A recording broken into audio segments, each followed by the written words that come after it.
வேல் வாங்கி கொள்கிறான் பிள்ளை.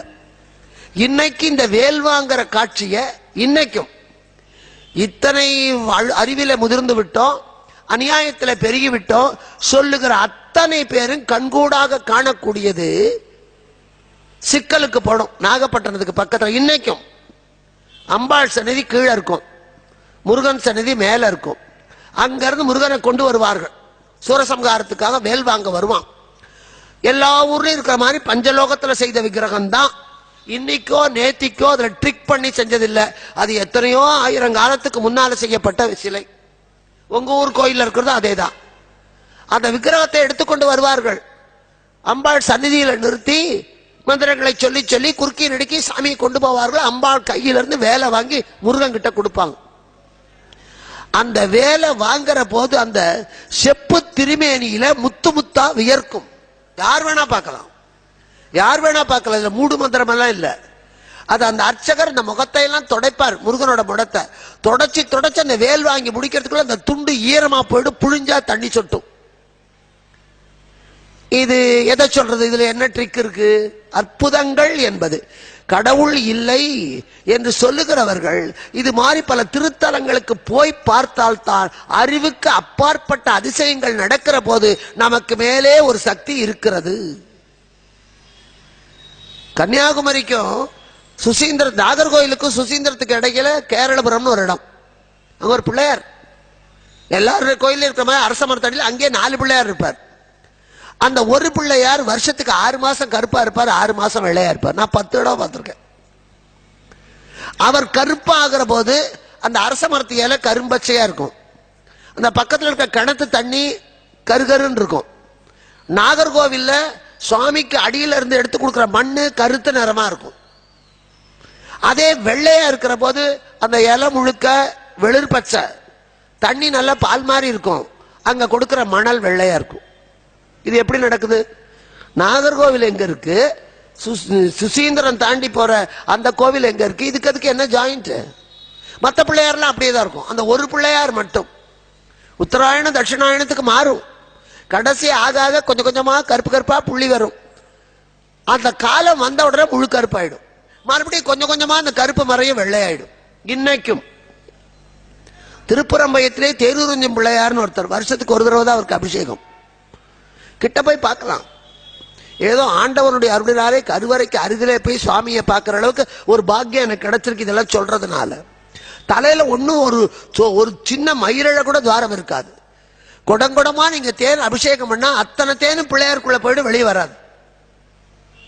அதே மாதிரி ஆந்திராவில் மங்களகிரி பானக நரசிம்மர், அந்த நரசிம்மருக்கு வாயில இவ்வளவு ஒரு சின்ன கோடு தான் இருக்கும்.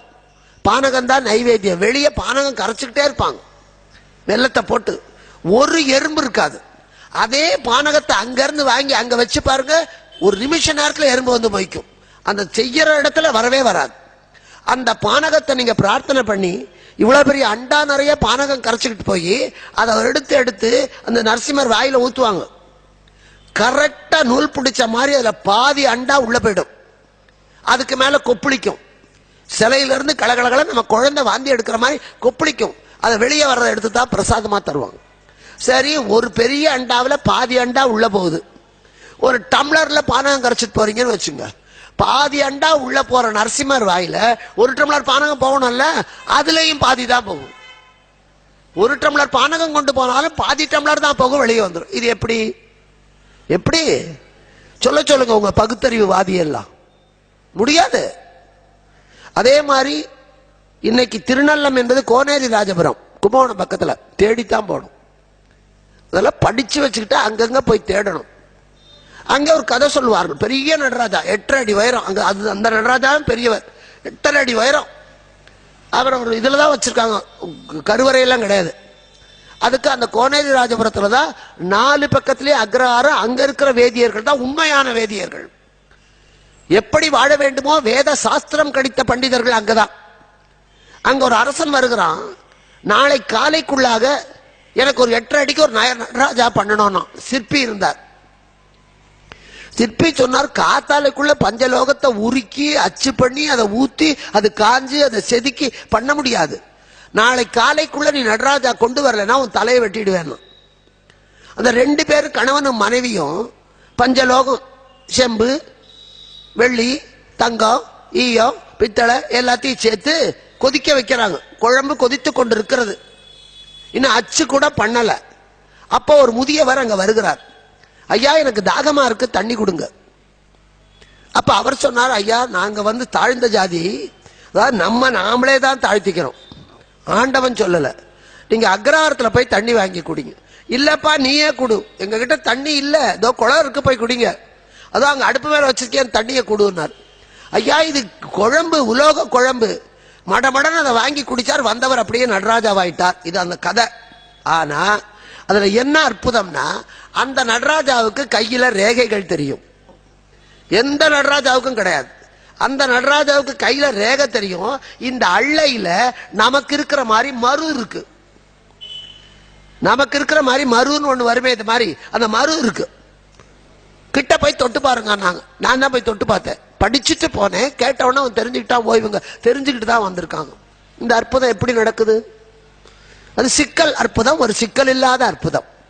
இப்ப அந்த வேலை வாங்கி கொண்டார். முருகன் கிளம்புறார். கிளம்புற போது வழியில மாயாபுரி, அதுல வாழ்கிறவன் சூரபத்தனுடைய தம்பியான தாருகன். அவன் யாருக்கு அடங்க மாட்டான், மகாவீரன்.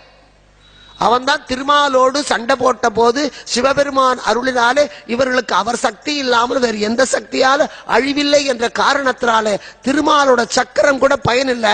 அந்த சக்கரம் அவன் மார்பில் அப்படியே பதக்கமா நின்று போச்சு. அப்படிப்பட்ட வீரன் முருகன் வருகிறான்.